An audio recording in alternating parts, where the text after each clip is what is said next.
यहाँ पर देखिए दोस्तों, पहला ही क्वेश्चन बहुत ही शानदार है। जेंटलमैन एग्रीमेंट के संबंध में निम्नलिखित में से कौन सा कथन सत्य नहीं है, हमें यह देखना है। यह एग्रीमेंट 1942 ईस्वी को हुआ था, बिल्कुल सही बात है दोस्तों, इसमें कोई कंफ्यूजन वाली बात नहीं है। ठीक है, इसका संबंध झालावाड़ रियासत से है, यही दोस्तों क्या है, सत्य नहीं है। हमारे इस क्वेश्चन का आंसर दोस्तों उत्तर नंबर 2 भाई बिल्कुल करेक्ट हो जाएगा। ठीक है ना, केवल 2 दोस्तों, ये क्या है, ये दोस्तों हमारे क्वेश्चन का आंसर है। ठीक है ना, क्योंकि जो जेंटलमैन एग्रीमेंट का संबंध है ना, ये दोस्तों जयपुर रियासत से है, इस बात का दोस्तों आपको मालूम होना चाहिए। ठीक है, न कि झालावाड़ रियासत से। आगे देखते हैं दोस्तों, इस एग्रीमेंट के अनुसार जो रियासती सरकार है, रियासती सरकार भविष्य में अंग्रेजों की कोई मदद दोस्तों नहीं करेगी, बिल्कुल सत्य बात है दोस्तों, ये बात भी इसमें लिखी गई है। ठीक है ना, तो दोस्तों इसमें 1 और 3 तो सही है, लेकिन दोस्तों केवल 2 असत्य, ध्यान रखना। ठीक है, इसके अलावा देखिए दोस्तों, जो जेंटलमैन एग्रीमेंट है ना, ये दोस्तों नोट करना, हीरालाल शास्त्री और मिर्जा इस्माइल के मध्य दोस्तों हुआ था। ये मिर्जा इस्माइल कौन था भाई, तो सवाई मानसिंह द्वितीय का प्रधानमंत्री था, इस बात का दोस्तों आपको मालूम होना चाहिए। इसके अलावा देखिए दोस्तों, आप ये बात भी नोट करना कि जो जेंटलमैन एग्रीमेंट था, इसमें कुछ मुख्य शर्तें थी दोस्तों, कौन कौन सी थी। पहली शर्त तो दोस्तों ये थी कि इस एग्रीमेंट के अनुसार रियासती सरकार अंग्रेजों की कोई मदद नहीं करेगी, पहली शर्त तो ये थी। दूसरी शर्त दोस्तों और क्या थी, कि राज्य में हमारा उत्तरदायी शासन की स्थापना होगी भाई, है ना, उत्तरदायी शासन की स्थापना की जाएगी राज्य में, ये बात तो दोस्तों इसी में लिखी गई थी। इसके अलावा कि प्रजामंडल सरकार है वो महाराजा के विरुद्ध सीधी कार्रवाई नहीं करेगा, ये बात भी दोस्तों इसी जेंटलमैन एग्रीमेंट में लिखी गई थी। ठीक है, इसके अलावा सबसे इंपॉर्टेंट टॉपिक दोस्तों नोट करना कि इस जो जेंटलमैन समझौता है, इसके अनुसार जयपुर प्रजामंडल को भारत छोड़ो आंदोलन से अलग रखा जाएगा, ये बात भी दोस्तों इसी समझौते में भाई की गई थी। ठीक है ना, तो इस प्रकार दोस्तों इस क्वेश्चन का आंसर हमारा उत्तर नंबर बी बिल्कुल करेक्ट हो जाएगा, केवल 2 दोस्तों सही है। ठीक है ना, यही क्या है, सत्य नहीं है। ठीक है, तो नेक्स्ट क्वेश्चन देखते हैं दोस्तों क्या होगा। यहाँ पर देखिए दोस्तों, नेक्स्ट क्वेश्चन है बहुत ही बेहतरीन लेवल का क्वेश्चन है दोस्तों, देखते हैं दोस्तों। प्राचीन ऐतिहासिक स्थल आश्रम पट्टन की आधुनिक पहचान भाई किसके रूप में है, जालरा पाटन के रूप में, केशवराय पाटन के रूप में, भीनमाल के रूप में, या दोस्तों विराटनगर के रूप में। हमारे दोस्तों इस क्वेश्चन का आंसर हो जाएगा भाई उत्तर नंबर बी बिल्कुल करेक्ट हो जाएगा, केशवराय पाटन के रूप में दोस्तों, है ना, जो आश्रम पट्टन है इसकी आधुनिक पहचान है। ठीक है, वेरी इंपॉर्टेंट है। ठीक है, इसके अलावा देखिए दोस्तों, अगर आपको ऐसा पूछ ले कि इस आश्रम की पट्टन की जगह अगर आपको ऐसा पूछ ले कि उपकेश पट्टन है, उपकेश पट्टन दोस्तों, इसकी आधुनिक पहचान क्या है ना, तो ओसिया का प्राचीन नाम है दोस्तों उपकेश पट्टन, इस बात का ध्यान रखना, जो जोधपुर में स्थित है ना ओसिया, उसका प्राचीन नाम है दोस्तों उपकेश पट्टन। आश्रम पट्टन किसे कहते हैं, केशवराय पाटन को, उपकेश पट्टन किसे कहते हैं, ओसिया को, इसमें आपको कंफ्यूज नहीं होना है। ठीक है, इसके अलावा हम श्री बीनमाल की बात करें तो बीनमाल को कहते हैं दोस्तों, नोट करना, श्रीमाल, ये इसका प्राचीन नाम है।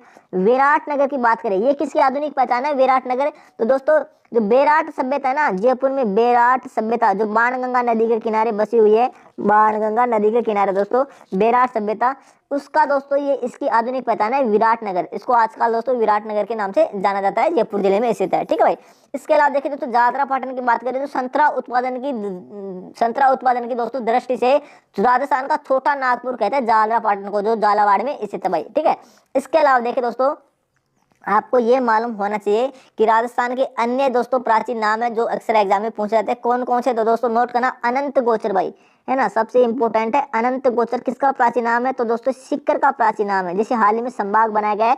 ठीक है, इसके अलावा दोस्तों अगर आपको पूछे सिहाड़ है भाई, सिहाड़ किसका प्राचीन नाम है, तो दोस्तों नाथ द्वारा का प्राचीन नाम है सिहाड़। ठीक है ना, जो हमारे राजसमंद में स्थित है। इसके अलावा अरबुद प्रदेश पूछ ले आपको, है ना, नोट करते जाएगा, अरबुद प्रदेश पूछ ले तो दोस्तों सिरोही का प्राचीन नाम है भाई, सिरोही का प्राचीन नाम है अरबुद प्रदेश। इसी सिरोही को दोस्तों चंद्रावती के नाम से भी जाना जाता है, इस बात का दोस्तों ध्यान रखना। इसके अलावा दोस्तों अगर आपको पूछ ले कि आई छत्रपुर किसका प्राचीन नाम है, तो दोस्तों ये प्राचीन नाम है नागौर का, आई छत्रपुर किसका प्राचीन नाम है, नागौर का प्राचीन नाम है दोस्तों। ठीक है, नोट करना दोस्तों। नेक्स्ट क्वेश्चन देखते हैं दोस्तों क्या होगा, हमारे इस क्वेश्चन का आंसर दोस्तों नंबर बी भाई बिल्कुल करेक्ट हो जाएगा। ठीक है, नेक्स्ट क्वेश्चन देखते हैं दोस्तों क्या होगा। यहाँ पर देखिए दोस्तों, नेक्स्ट क्वेश्चन है, क्या बोल रहा है कि 17वीं शताब्दी के दोस्तों सिसोदिया राठौड़ गठबंधन हुआ था 17वीं शताब्दी में, उसमें दोस्तों मेवाड़ का शासक कौन था, क्योंकि दोस्तों ये जो गठबंधन हुआ था, नोट करते जाएगा, ये गठबंधन हुआ था दोस्तों 1878-1879 ईस्वी को दोस्तों ये एक गठबंधन हुआ था, और किस किस के मध्य हुआ था, तो दोस्तों मेवाड़ के महाराणा दोस्तों राज सिंह प्रथम के मध्य, और दोस्तों जो मारवाड़ का कौन था, अजीत सिंह, है ना, महाराजा अजीत सिंह के मध्य दोस्तों ये गठबंधन हुआ था। तो दोस्तों इस बात का आपको मालूम होना चाहिए, इस क्वेश्चन का आंसर हमारा उत्तर नंबर बी भाई बिल्कुल करेक्ट हो जाएगा, वेरी इंपॉर्टेंट है दोस्तों आपकी एग्जाम की दृष्टि से। ठीक है, लेकिन दोस्तों अगर आपको पूछ ले कि मेवाड़ मुगल संधि के बारे में पूछ ले, कभी एग्जाम में आ जाए, काफी बार पूछा भी जाता है, मेवाड़ मुगल संधि ये किसके मध्य हुई थी दोस्तों, तो नोट करना ये कब हुई थी भाई, सबसे पहले तो ये 5 फरवरी को हुई थी दोस्तों, 5 फरवरी 1615 को दोस्तों मेवाड़ मुगल संधि हुई थी। और ये किस किस के मध्य हुई थी, तो मेवाड़ के महाराणा अमर सिंह के मध्य और दोस्तों जहांगीर के मध्य दोस्तों मेवाड़ मुगल संधि हुई थी। इस बात का दोस्तों ध्यान रखना, ये बात भी नोट कर लेना, ठीक है भाई। नेक्स्ट क्वेश्चन देखते हैं दोस्तों क्या होगा, हमारे इस क्वेश्चन का आंसर दोस्तों नंबर बी बिल्कुल करेक्ट हो जाएगा, ठीक है। नेक्स्ट क्वेश्चन देखते हैं दोस्तों क्या होगा, यहाँ पर देखिए दोस्तों नेक्स्ट क्वेश्चन है, यहाँ पर देखिए दोस्तों नेक्स्ट क्वेश्चन है, निम्नलिखित दोस्तों निम्नलिखित युद्धों का कालानुक्रम हमें क्या करना है, सिलेक्ट करना है, ठीक है। हल्दी घाटी का युद्ध, खानवा का युद्ध और तराइन का द्वितीय युद्ध दोस्तों, ठीक है। देखिए सबसे पहले इन 3 युद्धों में सबसे पहले युद्ध हुआ था 1192 को दोस्तों, तराइन का द्वितीय युद्ध हुआ था, ठीक है। ये किस किस के मध्य हुआ था दोस्तों, तो नोट करना, पृथ्वीराज चौहान तृतीय के मध्य, जैसे दोस्तों अजमेर के चौहान राजवंश में राय पिथौरा के नाम से जाना जाता है दोस्तों, किसे जाना जाता है, पृथ्वीराज चौहान तृतीय को दोस्तों, ठीक है। तो पृथ्वीराज चौहान तृतीय और मोहम्मद गोरी के मध्य दोस्तों 1192 में ये युद्ध हुआ था, तराइन का द्वितीय युद्ध दोस्तों, इसके बारे में आपको मालूम होना चाहिए, ठीक है भाई। नेक्स्ट क्वेश्चन देखते हैं दोस्तों, खानवा का युद्ध ये कब हुआ था भाई, तो ये युद्ध हुआ था दोस्तों 17 मार्च, नोट करना 17 मार्च 1527 को दोस्तों खानवा का युद्ध हुआ था, और राणा सांगा और बाबर के मध्य हुआ था भाई, राणा सांगा दोस्तों, राणा सांगा और बाबर के मध्य दोस्तों ये युद्ध हुआ था, ठीक है, खानवा का युद्ध, ठीक है। इसके अलावा दोस्तों सबसे लास्ट में आता है हमारा 1576 को दोस्तों, 1576 को हल्दी घाटी का युद्ध हुआ था दोस्तों, अकबर और महाराणा प्रताप के मध्य दोस्तों, ठीक है, हल्दी घाटी का युद्ध हुआ। अब दोस्तों एग्जाम में क्वेश्चन ये पूछा जाता है कि हल्दी घाटी के युद्ध को दोस्तों मेवाड़ की थर्मोपल्ली किसे कहा था, है ना, थर्मोपल्ली किसने कहा था दोस्तों, तो नोट करना, जेम्स टोड ने दोस्तों हल्दी घाटी के युद्ध को मेवाड़ की थर्मोपल्ली कहा था, इस बात का दोस्तों आपको मालूम होना चाहिए। और इसी जेम्स टोड ने दोस्तों जो एक युद्ध और हुआ था 1582 में दोस्तों, दिवेर का युद्ध, है ना, दिवेर का युद्ध, इसको दोस्तों इसी जेम्स टोड ने मेवाड़ का मैराथन कहा था, इस बात का दोस्तों आपको मालूम होना चाहिए, ठीक है। लेकिन दोस्तों अगर आपको ऐसा पूछ ले कि हल्दी घाटी के युद्ध को खमनोर का युद्ध किसने कहा था, तो नोट करना, बदायूं ने कहा था खमनोर का युद्ध, हल्दी घाटी के युद्ध को, ठीक है। और गोगुंदा का युद्ध किसने कहा था हल्दी घाटी के युद्ध को, तो दोस्तों गोगुंदा का युद्ध कहा था अबुल फजूल ने, है ना, अबुल फजूल ने दोस्तों हल्दी घाटी के युद्ध को गोगुंदा का युद्ध कहा था, इस बात का दोस्तों आपको मालूम होना चाहिए। यहाँ पर देखिए दोस्तों अक्सर एग्जाम में क्वेश्चन पूछा जाता है, एक क्वेश्चन और पूछा जाता है जो वेरी इंपॉर्टेंट है आपके एग्जाम के लिए, कि राणा सांगा द्वारा दोस्तों, है ना, राणा सांगा द्वारा दोस्तों लड़े गए युद्धों का सही कालानुक्रम दोस्तों क्या है, ये एग्जाम में दोस्तों काफी बार एग्जाम में पूछा जाता है। तो सबसे पहले युद्ध लड़ा गया था खातौली का युद्ध भाई, खातौली का युद्ध दोस्तों, ये युद्ध लड़ा गया था 1517 ईस्वी को दोस्तों, राणा सांगा और इब्राहिम लोदी के मध्य दोस्तों, नोट करते जाएगा, वेरी इंपॉर्टेंट है ना। इसके बाद में दोस्तों युद्ध लड़ा गया बाड़ी का युद्ध, ये दोस्तों 1518 में लड़ा गया, ये भी दोस्तों राणा सांगा और इब्राहिम लोदी के मध्य हुआ था दोस्तों, ठीक है। इसके अलावा दोस्तों युद्ध लड़ा गया भाई गागरोन का युद्ध, गागरोन का युद्ध लड़ा गया दोस्तों, ये कब लड़ा गया था, ये दोस्तों 1519 में लड़ा गया, और दोस्तों ये किसके मध्य हुआ था, राणा सांगा और महमूद खिलजी द्वितीय के मध्य दोस्तों गागरोन का युद्ध हुआ था। इसके बाद में दोस्तों युद्ध हुआ था बयाना का युद्ध, है ना, ये कब हुआ था भाई, ये युद्ध हुआ था दोस्तों 16 फरवरी दोस्तों 1527 को दोस्तों ये युद्ध हुआ, और दोस्तों इसमें भी राणा सांगा विजय हुआ था दोस्तों, ध्यान रखना, ठीक है। इसके अलावा सबसे लास्ट में दोस्तों कौन सा युद्ध हुआ था, हमारा खानवा का युद्ध, दोस्तों मैंने आपको बता दिया हूँ कि दोस्तों ये खानवा का युद्ध हुआ था दोस्तों 17 मार्च दोस्तों 1527 को हुआ था, और इसी युद्ध में दोस्तों राणा सांगा अपनी जिंदगी में दोस्तों हारा था, इस बात का दोस्तों आपको मालूम होना चाहिए, ठीक है भाई। तो ये सब दोस्तों नोट कर लेना, हमारे दोस्तों इस क्वेश्चन का आंसर उत्तर नंबर सी दोस्तों बिल्कुल करेक्ट हो जाएगा, क्योंकि सबसे पहले 3 नंबर, फिर दोस्तों 2 नंबर, फिर 1 नंबर, है ना, तो 3 2 1 दोस्तों, इस क्वेश्चन का आंसर उत्तर नंबर सी दोस्तों बिल्कुल करेक्ट हो जाएगा। नेक्स्ट क्वेश्चन देखते हैं दोस्तों क्या होगा, यहाँ पर देखिए दोस्तों क्या होगा, देखिए दोस्तों मेरी मोबाइल की स्क्रीन दोस्तों छोटी है, देखिए, ठीक है ना, इस पर दोस्तों मैं सब कुछ आपको डिटेल से नहीं बता सकता, इसलिए दोस्तों हमारे चैनल की जो कम्युनिटी बॉक्स है ना, इसमें दोस्तों मैं बहुत ही बेहतरीन तरीके से दोस्तों आपको सॉल्यूशन देता हूँ, वहाँ पर जरूर जाकर दोस्तों एक बार आप दोस्तों विजिट करना, बहुत ही बेहतरीन तरीके से दोस्तों वहाँ पर मैं सॉल्यूशन कर रखा हूँ, ठीक है। क्योंकि दोस्तों मैं मोबाइल की स्क्रीन से दोस्तों आपको पढ़ाता हूँ, क्योंकि दोस्तों एक बहुत छोटी स्क्रीन होती है, यहाँ पर मैं सब आपको दोस्तों डिटेल से नहीं बता सकता, लेकिन दोस्तों जो भी बताता हूँ ना बिल्कुल दोस्तों एग्जाम में छपेगा, वेरी इंपॉर्टेंट ही बताता हूँ। इसके लिए दोस्तों आपको चैनल को सब्सक्राइब कर लेना और वीडियो को लाइक करना है, ठीक है। नेक्स्ट क्वेश्चन देखते हैं क्या होगा, सर्वोत्तम विलास, गज विलास और जवाहर विलास निम्नलिखित में से किस दुर्ग के दोस्तों बाग है दोस्तों, या किस दुर्ग में स्थित है, ठीक है, बाला किले में, जालोर के किले में, मेहरानगढ़ में, या दोस्तों सोनारगढ़ में, ठीक है। हमारे दोस्तों इस क्वेश्चन का आंसर उत्तर नंबर डी दोस्तों बिल्कुल करेक्ट हो जाएगा। सोनारगढ़ के किले में दोस्तों जो जैसलमेर में स्थित है ना, जैसलमेर में दोस्तों स्थित है सोनारगढ़ का किला। और किस पहाड़ी पर बना हुआ है? त्रिकूट पहाड़ी पर बना हुआ है दोस्तों, इस बात का ध्यान रखना है, ठीक है। इसमें दोस्तों सर्वोत्तम विलास, गज विलास और जवाहर विलास दोस्तों तीनों महल दोस्तों इसी किले में स्थित है। इस बात का दोस्तों आपको मालूम होना चाहिए। यहाँ पर देखिए दोस्तों गजब की बात है कि जालोर के किले को दोस्तों सुवर्णगिरी के नाम से जाना जाता है, सुवर्णगिरी है ना, सुवर्णगिरी के नाम से जाना जाता है। और जैसलमेर के किले को दोस्तों स्वर्णगिरी के नाम से जाना जाता है, स्वर्णगिरी के नाम से जाना जाता है। इस बात का दोस्तों आपको मालूम होना चाहिए, इनमें आपको कंफ्यूज नहीं होना है, ठीक है। मेहरानगढ़ के किले की बात करें तो दोस्तों इसको गढ़ चिंतामणि मयूर ध्वजगढ़ के नाम से जाना जाता है। और दोस्तों इसका निर्माण किसने करवाया था? तो राव जोधा ने दोस्तों इसका निर्माण करवाया था, ठीक है ना। कब करवाया था भाई? 1459 ईस्वी को दोस्तों राव जोधा ने इसका निर्माण करवाया था। किस पहाड़ी पर करवाया था? तो दोस्तों नोट करना, चिड़िया टूक की पहाड़ी पर इसका निर्माण करवाया गया था। इस बात का दोस्तों आपको मालूम होना चाहिए। बाला किले की बात करें तो ये दोस्तों अलवर में स्थित है। इस बात का दोस्तों आपको इतना ही मालूम रखना है कि अलवर में बाला किला है, ठीक है। तो दोस्तों हमारे इस क्वेश्चन का आंसर दोस्तों उत्तर नंबर डी बिल्कुल करेक्ट हो जाएगा। नेक्स्ट क्वेश्चन देखते हैं भाई क्या होगा। देखिए दोस्तों बहुत ही शानदार प्रश्न है, क्या बोल रहा है? हवेली चित्रकला दोस्तों किस शताब्दी की देन है? 17वीं शताब्दी की, 20वीं शताब्दी की, 18वीं शताब्दी की दोस्तों, 19वीं शताब्दी की। हमारे दोस्तों इस क्वेश्चन का आंसर उत्तर नंबर डी भाई बिल्कुल करेक्ट हो जाएगा। 19वीं शताब्दी दोस्तों हवेली चित्रकला देन है, ठीक है। इसके अलावा देखिए दोस्तों हवेली चित्रकला किस चित्रकला शैली की दोस्तों फेमस है? इस बात का भी आपको मालूम होना चाहिए। या तो दोस्तों ये प्रसिद्ध है नाथ द्वारा चित्रकला शैली की, नाथ द्वारा चित्रकला शैली की दोस्तों हवेली चित्रकला प्रसिद्ध है। और दोस्तों इसी नाथ द्वारा का दोस्तों हवेली संगीत भी प्रसिद्ध है। ये बात दोस्तों मैं आपको बताना चाह रहा हूँ, हवेली संगीत भी दोस्तों पूछ ले कि किस चित्रकला शैली का प्रसिद्ध है या दोस्तों कहाँ का प्रसिद्ध है, तो नाथ द्वारा का प्रसिद्ध है हवेली संगीत, वेरी इंपॉर्टेंट है, ठीक है। ये दोनों दोस्तों हवेली संगीत और हवेली चित्रकला दोनों की दोनों दोस्तों 19वीं शताब्दी के क्या है दोस्तों प्रसिद्ध है। इस बात का ध्यान रखना है, ठीक है।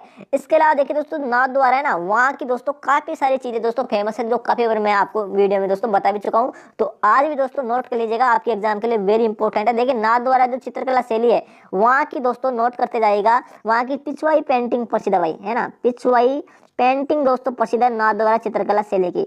इसके अलावा दोस्तों और क्या प्रसिद्ध है? केलों की पत्तों की सांझी दोस्तों नाथ द्वारा चित्रकला शैली की प्रसिद्ध है। और इसमें सांझी का क्या अर्थ होता है? सांझी का तो दोस्तों इसमें पार्वती अर्थ होता है सांझी का। एग्जाम में पूछा गया है, सेकंड ग्रेड में आता है कि सांझी का मतलब क्या है, तो पार्वती होता है दोस्तों। केले की पत्तों की सांझी कहाँ की प्रसिद्ध है? नाथ द्वारा की, ठीक है। इसी नाथ द्वारा चित्रकला शैली की दोस्तों दो महिला चित्रकार है, कौन कौन सी? कमला और इलायची, कमला और इलायची, ये भी दोस्तों नाथ द्वारा चित्रकला शैली की ही प्रसिद्ध है दोस्तों, नोट करते जाएगा, ठीक है। अन्नकूट महोत्सव भी दोस्तों नाथ द्वारा का प्रसिद्ध है। और इसके अलावा वेरी इंपॉर्टेंट है तारकसी के आभूषण है, तारकसी के आभूषण में दोस्तों नाथ द्वारा चित्रकला शैली के ही प्रसिद्ध है। और दोस्तों भगवान शिव की सबसे बड़ी मूर्ति जो हाल ही में दोस्तों प्रतिष्ठापित की गई, ये भी नाथ द्वारा में स्थित है। और इसके अलावा राजस्थान में अगर 5G इंटरनेट की जो शुरुआत की गई, ये भी दोस्तों नाथ द्वारा से की गई है दोस्तों। सबके सब इंपॉर्टेंट है, नोट करते जाएगा। हमारे इस क्वेश्चन का आंसर दोस्तों उत्तर नंबर क्या हो जाएगा? डी दोस्तों बिल्कुल सही हो जाएगा, ठीक है। नेक्स्ट क्वेश्चन देखते हैं दोस्तों क्या होगा। यहाँ पर देखिए दोस्तों नेक्स्ट क्वेश्चन है, एक मिनट, अब दोस्तों बिल्कुल एक मिनट ब्लर हो गया थोड़ा सा, अभी दोस्तों थोड़ी देर में सही हो जाएगा, ठीक है। अब देखिए दोस्तों क्या बोल रहा है, राजस्थान की प्रसिद्ध जो लोक कला है वेवाण, ये क्या है भाई? देखिए वेवाण किसे कहते हैं, मैं आपको शॉर्ट टर्म में दोस्तों बता देता हूँ कि एक लकड़ी का सिंहासन होता है जिस पर दोस्तों हमारे ठाकुर जी की मूर्ति को श्रृंगारित करके दोस्तों बैठाया जाता है। इसको दोस्तों वेवाण कहते हैं, लकड़ी का बना होता है, ठीक है। तो खादी के कपड़े पर लोक देवता के जीवन को चित्रों के माध्यम से दोस्तों प्रस्तुत करना क्या कहलाता है? वेवाण कहलाता है। नहीं दोस्तों, खादी के कपड़े से संबंधित इसका कोई संबंध नहीं है, ये तो हो गया गलत है। लकड़ी से निर्मित सिंहासन है ना, लकड़ी से निर्मित सिंहासन जिस पर ठाकुर जी की मूर्ति को दोस्तों श्रृंगारित करके बैठा जाता है ना। या दोस्तों लकड़ी से निर्मित तलवार नुमा आकृति जिसका उपयोग रास लीला नाटक में किया जाता है, इसको भी नहीं कहते भाई। और कपाटों युक्त लकड़ी से निर्मित मंदिर नुमा आकृति को, इसको भी नहीं कहते, क्योंकि दोस्तों सिंहासन होता है लकड़ी का। तो दोस्तों हमारे इस क्वेश्चन का आंसर उत्तर नंबर बी भाई बिल्कुल करेक्ट हो जाएगा। लकड़ी का सिंहासन जिस पर दोस्तों ठाकुर जी को मतलब श्रृंगारित करके बैठाया जाता है, उसको वेवाण के नाम से जाना जाता है, ठीक है। तो उत्तर नंबर बी दोस्तों बिल्कुल करेक्ट हो जाएगा। इसके अलावा देखिए दोस्तों यहाँ पर एक बात आपको ध्यान रखना है कि काष्ठ कला कहाँ की प्रसिद्ध है? लकड़ी की कला है ना, काष्ठ कला, ये दोस्तों ये प्रसिद्ध है चित्तौड़गढ़ की एक स्थान है बस्सी, यहाँ के दोस्तों काष्ठ कला प्रसिद्ध है। इस बात का दोस्तों आपको मालूम होना चाहिए। नेक्स्ट क्वेश्चन देखते हैं दोस्तों, यहाँ पर देखिए दोस्तों नेक्स्ट क्वेश्चन है कि दामना आभूषण स्त्रियां शरीर के किस भाग पर पहनती हैं? अंगुली, नाक, पैर या दोस्तों कान। हमारे इस क्वेश्चन का आंसर दोस्तों उत्तर नंबर 1 बिल्कुल करेक्ट हो जाएगा। ये अंगुली में पहने जाने वाला आभूषण है और दोस्तों हाथों की अंगुली में पहने जाने वाला आभूषण है, इस बात का दोस्तों आपको मालूम होना चाहिए। लेकिन दोस्तों एक क्वेश्चन एग्जाम में और पूछा जाता है कि मारवाड़ में दामनी क्या है भाई। इसमें दोस्तों आपको कंफ्यूजन नहीं होना है, ये किसका प्रकार है, ओढ़नी का प्रकार है मारवाड़ में दामनी दोस्तों, ठीक है। इसमें दोस्तों आपको कंफ्यूजन नहीं होना है, ठीक है। लेकिन दोस्तों सीटी एग्जाम में एक क्वेश्चन और पूछा गया था कि चोल निकोल दुकुल और चोरसो, ये दोस्तों किसके प्रकार है, सबके सब दोस्तों ओढ़ने के प्रकार है, इस बात का दोस्तों आपको मालूम होना चाहिए, ठीक है। तो दोस्तों इसमें आपको कंफ्यूज नहीं होना है। नेक्स्ट क्वेश्चन देखते हैं भाई क्या होगा। यहाँ पर देखिए दोस्तों नेक्स्ट क्वेश्चन है, सब हिसामुद्दीन दोस्तों किस हस्तशिल्प के सिद्धस्त भाई कलाकार थे। थेवा कला के, उस्ता कला के, मीनाकारी कला के या दोस्तों झटपट्टी कला के। हमारे दोस्तों इस क्वेश्चन का आंसर उत्तर नंबर बी भाई बिल्कुल करेक्ट हो जाएगा। जो सब हिसामुद्दीन थे वो दोस्तों उस्ता कला के फेमस कलाकार थे, है ना। उत्तर नंबर बी दोस्तों बिल्कुल सही हो जाएगा। और एक कहाँ की प्रसिद्ध थी, तो दोस्तों बीकानेर की प्रसिद्ध है, इस बात का दोस्तों आपको मालूम होना चाहिए। बीकानेर की एक कला और प्रसिद्ध है जिसको कहते हैं मथेरण कला, ये भी दोस्तों बीकानेर की प्रसिद्ध है, आपको मालूम होना चाहिए, ठीक है। थेवा कला की हम दोस्तों बात करें तो दोस्तों प्रतापगढ़ की प्रसिद्ध है भाई, है ना। प्रतापगढ़ की प्रसिद्ध, और प्रतापगढ़ का जो सोनी परिवार है ना, सोनी परिवार है वो दोस्तों इसमें सिद्धस्त है, इस बात का दोस्तों मालूम होना चाहिए, ठीक है। झटपट्टी कला की बात करें तो दोस्तों बाड़मेर के दोस्तों इसकी प्रसिद्ध है, एक गांव है, एक नाम है जसोल गांव है दोस्तों। यहाँ की दोस्तों क्या प्रसिद्ध है, झटपट्टी कला प्रसिद्ध है बाड़मेर के जसोल गांव की, ठीक है। मीनाकारी कला की अगर दोस्तों हम बात करें तो मीनाकारी कला दोस्तों जयपुर की प्रसिद्ध है भाई, ठीक है, जयपुर की प्रसिद्ध है। और जयपुर की दोस्तों एक कला और प्रसिद्ध है ब्लू पोट्री भी दोस्तों जयपुर की प्रसिद्ध है, ठीक है। अगर मीनाकारी कला के दोस्तों प्रसिद्ध कलाकार की बात करें तो दोस्तों नोट करना, कुदरत सिंह दोस्तों मीनाकारी कला का प्रसिद्ध कलाकार है, ठीक है, कुदरत सिंह। और दोस्तों ब्लू पोट्री के फेमस कलाकार की बात करें तो दोस्तों कृपाल सिंह शेखावत है। तो आपको इनमें कंफ्यूज नहीं होना है, कुदरत सिंह में और कृपाल सिंह शेखावत में। कृपाल सिंह शेखावत दोस्तों ब्लू पोट्री का प्रसिद्ध कलाकार है और कुदरत सिंह मीनाकारी कला का प्रसिद्ध कलाकार है, और दोनों ही कलाएं दोस्तों जयपुर की प्रसिद्ध है, इस बात का दोस्तों आपको मालूम होना चाहिए, ठीक है भाई। तो दोस्तों हमारे इस क्वेश्चन का आंसर इस प्रकार उत्तर नंबर बी दोस्तों बिल्कुल सही हो जाएगा, उस्ता कला, ठीक है। नेक्स्ट क्वेश्चन देखते हैं दोस्तों क्या होगा।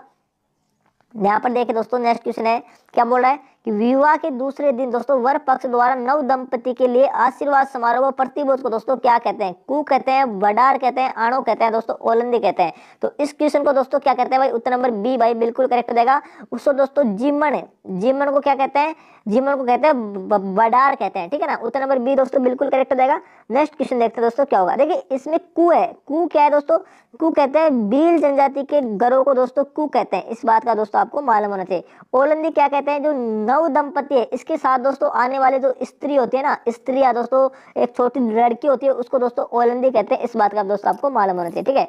तो भाई इस क्वेश्चन का आंसर उत्तर नंबर बी बिल्कुल सही जाएगा। नेक्स्ट क्वेश्चन देखते हैं क्या होगा। यहाँ पर देखिए दोस्तों क्या बोल रहा है कि मारवाड़ का बूला बिस्तरा नायक दोस्तों किसे कहा जाता है, राव चंद्रसेन को, राव गंगदेव को, राव सूर सिंह को या दोस्तों महाराजा अजीत सिंह को। देखिए दोस्तों महाराणा प्रताप का पथ प्रदर्शक कहते हैं, महाराणा प्रताप का मतलब अग्रिम मान लो या मारवाड़ का प्रताप मान लो दोस्तों, राव चंद्रसेन को दोस्तों मारवाड़ का बूला बिस्तरा राजा कहते हैं। उत्तर नंबर 1 दोस्तों इसके आंसर बिल्कुल करेक्ट हो जाएगा, ठीक है। देखिए दोस्तों राव चंद्रसेन कौन था, तो दोस्तों राव मालदेव का बेटा था दोस्तों, इस बात का आपको मालूम होना चाहिए। राव मालदेव, ये राव मालदेव दोस्तों बड़ा इंपॉर्टेंट शासक था। इसको दोस्तों राव मालदेव को 52 युद्धों का विजेता कहते हैं, और दोस्तों इसे हसमत वाला शासक भी कहते हैं राव मालदेव को। एग्जाम में पूछ ले तो दोस्तों आपको कंफ्यूज नहीं होना है, हसमत वाला शासक किसे कहते हैं, राव मालदेव को, है ना। और बूला बिस्तरा राजा किसे कहते हैं, राव चंद्रसेन को, ठीक है, वेरी इंपॉर्टेंट है, ठीक है। और महाराजा अजीत सिंह को किस नाम से जाना जाता है, तो कान का कच्चा दोस्तों महाराजा अजीत सिंह को कहते हैं, इस बात का दोस्तों आपको मालूम होना चाहिए। तो इस प्रकार दोस्तों हमारे इस क्वेश्चन का आंसर दोस्तों नंबर 1 भाई बिल्कुल करेक्ट हो जाएगा। राव चंद्रसेन को दोस्तों मारवाड़ का प्रताप भी कहते हैं, महाराणा प्रताप का पथ प्रदर्शक भी कहते हैं, ठीक है। नेक्स्ट क्वेश्चन देखते हैं दोस्तों क्या होगा। यहाँ पर देखिए दोस्तों बहुत ही वेरी इंपॉर्टेंट क्वेश्चन है, क्या बोल रहा है कि किस विद्वान ने दोस्तों अपनी पुस्तक राजपूत पेंटिंग्स में दोस्तों राजस्थानी चित्र शैलियों का वैज्ञानिक विभाजन भाई किया है। डॉक्टर श्रीधर अंधारे ने, आनंद कुमार स्वामी ने, डॉक्टर फयाज अली ने या दोस्तों एरिक डिक्सन ने। हमारे दोस्तों इस क्वेश्चन का आंसर उत्तर नंबर बी बिल्कुल करेक्ट रहेगा। आनंद कुमार स्वामी की किताब है दोस्तों राजपूत पेंटिंग, है ना, राजपूत पेंटिंग दोस्तों। इसमें दोस्तों इसने क्या किया है ना, राजस्थानी चित्रकला शैलियों का वैज्ञानिक विभाजन किया है, वेरी इंपॉर्टेंट है। डॉक्टर श्रीधर अंधारे की बात करें तो दोस्तों देवगढ़ चित्रकला शैली को प्रकाश में लाने का जो दोस्तों दिया जाता है वो दोस्तों श्रीधर अंधारे को ही दिया जाता है देवगढ़ चित्रकला शैली को प्रकाश में लाने का श्रेय दोस्तों। ठीक है, इसके अलावा देखिए दोस्तों डॉक्टर फैयाद अली और एरिक डिक्सन की बात करें, इन्होंने दोस्तों क्या काम किया है, इन्होंने दोस्तों किशनगढ़ शैली को प्रकाश में लाने का काम किया है भाई। ठीक है ना, किशनगढ़ शैली को प्रकाश में लाने का कार्य किसने किया है, तो डॉक्टर फैयाद अली और एरिक डिक्सन ने किया है। ठीक है, और दोस्तों ध्यान रखना कि किशनगढ़ शैली की एक चित्र प्रसिद्ध है बनी ठनी, जिसे दोस्तों राजस्थान की मोनालिसा कहते हैं। और किसने कहा दोस्तों राजस्थान की मोनालिसा दोस्तों, ठीक है ना, मोनालिसा, बनी ठनी को राजस्थान की मोनालिसा कहते हैं। और किसने कहा है, तो दोस्तों मोनालिसा एरिक डिक्सन ने कहा है दोस्तों, इस बात का भी आपको मालूम होना चाहिए भाई। ठीक है, राजस्थान की किशनगढ़ शैली की एक चित्र प्रसिद्ध है बनी ठनी, जिसको राजस्थान की मोनालिसा किसने कहा है, तो एरिक डिक्सन ने कहा है। ठीक है, तो ये सब बात है दोस्तों, ध्यान रखना। इस क्वेश्चन का आंसर दोस्तों नंबर बी भाई बिल्कुल करेक्ट रहेगा, आनंद कुमार स्वामी। ठीक है, नेक्स्ट क्वेश्चन देखते हैं दोस्तों क्या होगा। यहाँ पर देखिए दोस्तों नेक्स्ट क्वेश्चन है, सुम्मिलित कीजिए। एक तरफ संस्था दे रखा है और एक तरफ दोस्तों संस्थापक दे रखे हैं। देखिए राजस्थान सेवा संघ की स्थापना दोस्तों किसने की थी, तो बिल्कुल सही बात है दोस्तों, विजय सिंह पथिक ने की थी, रामनारायण चौधरी ने की थी और हरिभाऊ किंकर ने दोस्तों राजस्थान सेवा संघ की स्थापना की थी। कहाँ पर की थी, तो दोस्तों वर्धा में की थी। वर्धा में दोस्तों 1919 में दोस्तों इसकी स्थापना की गई थी। वर्धा कहाँ पर पड़ता है, तो दोस्तों महाराष्ट्र में पड़ता है। इस बात का दोस्तों आपको मालूम होना चाहिए। और दोस्तों 1920 में इसको अजमेर स्थानांतरित किया गया था राजस्थान सेवा संघ को। ये सब बातें दोस्तों ध्यान रखना। ठीक है, देश हितैषणी सभा की बात करें तो दोस्तों इसकी स्थापना किसने की थी, तो देश हितैषणी सभा की स्थापना की थी मेवाड़ के महाराणा सज्जन सिंह ने दोस्तों। ठीक है ना, और दोस्तों इसका उद्देश्य क्या था देश हितैषणी सभा का, दोस्तों आपको ये मालूम होना चाहिए। तो देश हितैषणी सभा का भाई उद्देश्य था वैवाहिक समस्याओं को दोस्तों सुलझाना, इसका मुख्य उद्देश्य था। इस बात का दोस्तों ध्यान रखना। और दोस्तों देश हितैषणी सभा की स्थापना कब की गई थी, ये बात अगर एग्जाम में पूछ ले तो दोस्तों नोट करना, 2 जुलाई 1877 को दोस्तों इसकी स्थापना की गई थी देश हितैषणी सभा की। अब दोस्तों हम बात करते हैं वीर भारत सभा की। दोस्तों इसकी स्थापना किसने की थी, तो इसकी स्थापना की थी दोस्तों हमारे केसरी सिंह भारत ने की थी। कब की थी, तो दोस्तों 1910 में की थी कोटा में। इस बात का दोस्तों आपको मालूम होना चाहिए। सर्व हितैषणी सभा की बात करें तो दोस्तों इसकी स्थापना की थी भाई स्वामी गोपाल दास ने, है ना, स्वामी गोपाल दास ने की थी। कहाँ पर की थी, तो दोस्तों चूरू में की थी, है ना, चूरू में की थी। कब की थी, 1907 में दोस्तों सर्व हितैषणी सभा की स्थापना की थी। सबके सब दोस्तों वेरी इंपॉर्टेंट है, सब बातें दोस्तों नोट कर लेना भाई अपनी नोटबुक में। ठीक है, नेक्स्ट क्वेश्चन देखते हैं दोस्तों क्या होगा। यहाँ पर देखिए दोस्तों नेक्स्ट क्वेश्चन है, क्या बोला है कि निम्नलिखित में से कौन सा युग्म दोस्तों पुस्तक और लेखक असंगत है। ठीक है भाई, देश दर्पण दोस्तों किसकी बुक है, शंकरदास सामोर के दोस्तों, बिल्कुल सही बात है। और दोस्तों इसी देश दर्पण में दोस्तों शंकरदास सामोर ने अंग्रेजों को दोस्तों नोट करना, अंग्रेजों को दोस्तों मुल्क रा मीठा ठग कहा है ना, मुल्क रा मीठा ठग दोस्तों किसने कहा है, क्वेश्चन एग्जाम में सीधा पूछा गया है। तो दोस्तों शंकरदास सामू ने कहा है अपनी किताब देश दर्पण में दोस्तों, है ना। ठीक है ना, वेरी इंपॉर्टेंट है, अंग्रेजों को मुल्क रा मीठा ठग। दूसरा देखते हैं दोस्तों सूरज प्रकाश किसकी रचना है, करणीदान के, बिल्कुल सही बात है दोस्तों। किरतार बावनी दोस्तों कवि ईश्वरदास बारठ की रचना नहीं है, किरतार बावनी दोस्तों रचना है दुर्सा आड्डा की दोस्तों, किरतार बावनी दुर्सा आड्डा की रचना है दोस्तों। इस बात का आपको मालूम होना चाहिए। कवि ईश्वरदास की रचना तो दोस्तों हाला जालरी कुंडलियां हैं दोस्तों, ध्यान रखना। ठीक है, हाला जालरी कुंडलियां दोस्तों भक्त कवि ईश्वरदास की रचना। और इसके अलावा गुण हरि रस भी दोस्तों इसी ईश्वरदास की रचना दोस्तों, इस बात का आपको मालूम होना चाहिए। और देखिए दोस्तों किरतार बावनी किसकी रचना है, दुर्सा आड्डा की, है ना। और इसके अलावा विरुद्ध छत्री भी दुर्सा आड्डा की रचना है, ठीक है ना, वेरी इंपॉर्टेंट है, इस बात का दोस्तों ध्यान रखना। और इसी दुर्सा आड्डा ने दोस्तों पृथ्वीराज राठौर द्वारा रचित वेली कृष्ण रुक्मिणी वचनिका ग्रंथ को दोस्तों राजस्थान का 5वां वेद गाया, वेरी इंपॉर्टेंट है, इस बात का दोस्तों जरूर ध्यान रखना। ठीक है, तो हमारे इस क्वेश्चन का आंसर हो जाएगा दोस्तों उत्तर नंबर सी भाई, बिल्कुल करेक्ट हो जाएगा। रघुनाथ रूपक है वो दोस्तों मनसा राम सेवक की रचना है, बिल्कुल सही बात है। ठीक है ना, तो उत्तर नंबर सी दोस्तों बिल्कुल सही हो जाएगा। नेक्स्ट क्वेश्चन देख लेते हैं क्या होगा। यहाँ पर देखिए दोस्तों नेक्स्ट क्वेश्चन है, क्या बोल रहा है, निम्नलिखित युग्मों में से दोस्तों कौन सा युग्म भाई सुमेलित नहीं है। ठीक है, हमें ये देखना है दोस्तों, एक तरफ सभ्यताएं हैं, एक तरफ दोस्तों उनके स्थान है। ठीक है, देखिए सुनारी सभ्यता है वो दोस्तों झुंझुनू जिले में स्थित है, बिल्कुल सही बात है दोस्तों। गिलुंड सभ्यता भी दोस्तों राजसमंद जिले में स्थित है। ओजियाना सभ्यता की बात करें तो दोस्तों ये चित्तौड़गढ़ में स्थित नहीं है, ये दोस्तों हमारे भीलवाड़ा जिले में स्थित है भाई। ठीक है ना, कहाँ स्थित है, भीलवाड़ा जिले में स्थित है। और दोस्तों इसी भीलवाड़े में दोस्तों नोट करना कोठारी नदी के किनारे दोस्तों बागोर सभ्यता भी स्थित है भाई। कौन सी सभ्यता, बागोर सभ्यता भी दोस्तों इसी नदी के किनारे स्थित है, इस बात का दोस्तों आपको मालूम होना चाहिए। देखिए जोधपुर सभ्यता की बात करें तो दोस्तों जोधपुर सभ्यता जयपुर में स्थित है, साबी नदी के किनारे। ठीक है ना, साबी नदी के किनारे। तो दोस्तों इस प्रकार इस क्वेश्चन का आंसर दोस्तों उत्तर नंबर सी बिल्कुल करेक्ट हो जाएगा हमारे इस क्वेश्चन का आंसर, ठीक है। लेकिन दोस्तों आप नोट करते जाइएगा कि दोस्तों जो राजस्थान की सभ्यता है उनसे दोस्तों बेसिक फैक्ट एग्जाम में अक्सर पूछा जाता है, तो पूरी सभ्यता को दोस्तों आप नोट कर लीजिएगा जो अक्सर एग्जाम में पूछी जाती है, ठीक है ना। 1 मिनट लगेगी दोस्तों आपको, सिर्फ 1 मिनट। तो दोस्तों नोट करना, हम बेराट सभ्यता की बात करें दोस्तों, बेराट सभ्यता के बारे में दोस्तों लिखिएगा थोड़ा बहुत। देखिए बेराट सभ्यता बाणगंगा नदी के किनारे जयपुर में स्थित है। और दोस्तों इसके उत्खननकर्ता की बात करें तो दोस्तों KND दोस्तों आपको सिर्फ याद करना है। के का मतलब कैलाश नाथ दीक्षित, एन का मतलब नील रत्न बनर्जी, डी का मतलब दयाराम साहनी, ठीक है। बेराट सभ्यता कंप्लीट। इसके अलावा दोस्तों हम बात करें आहड़ सभ्यता की। आहड़ सभ्यता दोस्तों उदयपुर में बनास नदी के किनारे स्थित है और इसके उत्खननकर्ता दोस्तों आपको याद करना है HRA। एच का मतलब दोस्तों HD सांकलिया, आर का मतलब रतन चंद्र अग्रवाल और ए का मतलब दोस्तों अक्षय कीर्ति व्यास है। ये 3 नाम दोस्तों आहड़ सभ्यता में आपको याद करना है, ठीक है। इसके अलावा दोस्तों नोट करना कालीबंगा सभ्यता, जो अक्सर एग्जाम में काफी बार पूछी जाती है। कालीबंगा सभ्यता हनुमानगढ़ में गगन नदी के किनारे स्थित है और इसके उत्खननकर्ता दोस्तों अगर आपको पूछे तो दोस्तों नोट करना BB Lal, BK Thapar, JV Joshi, SP देन, SP जैन और दोस्तों MD खरे है ना, MD खरे दोस्तों, ये कालीबंगा सभ्यता क्या है भाई, उत्खनन करता है, ठीक है। इसके अलावा देखिए दोस्तों इसी हनुमानगढ़ में एक सभ्यता और है, रंगमहल सभ्यता दोस्तों। रंगमहल सभ्यता दोस्तों इसी हनुमानगढ़ में है और इसका उत्खनन करता दोस्तों नोट करेगा डॉक्टर हन्ना रेड दोस्तों, इसके उत्खनन करता है भाई, वेरी इंपॉर्टेंट है, ठीक है ना। ये राजस्थान की प्रमुख सभ्यताएं थी दोस्तों। इसके अलावा और कौन कौन सी सभ्यताएं दोस्तों नोट करना, गणेश्वर सभ्यता जो दोस्तों नीमका थाने में दोस्तों, वर्तमान नीमका थाने में दोस्तों जैसे हाल ही में जिला बना गया है वैसे सिक्कर जिले में दोस्तों आती है। एक कांतली नदी के किनारे स्थित है भाई, कांतली नदी के किनारे दोस्तों गणेश्वर सभ्यता स्थित है और इस गणेश्वर सभ्यता को ताम्र जननी सभ्यता कहते हैं, ताम्र संचय सभ्यता भी कहते हैं, ताम्र संचय सभ्यता दोस्तों गणेश्वर सभ्यता को कहते हैं। और दोस्तों इसका उत्खनन करता कौन है, RC अग्रवाल दोस्तों गणेश्वर सभ्यता का उत्खनन करता है दोस्तों, नोट कर लेना, ठीक है। ताम्रवती नगरी दोस्तों आहड़ सभ्यता को कहते हैं, इसमें आपको कंफ्यूज नहीं होना है। नेक्स्ट देखते हैं दोस्तों क्या होगा।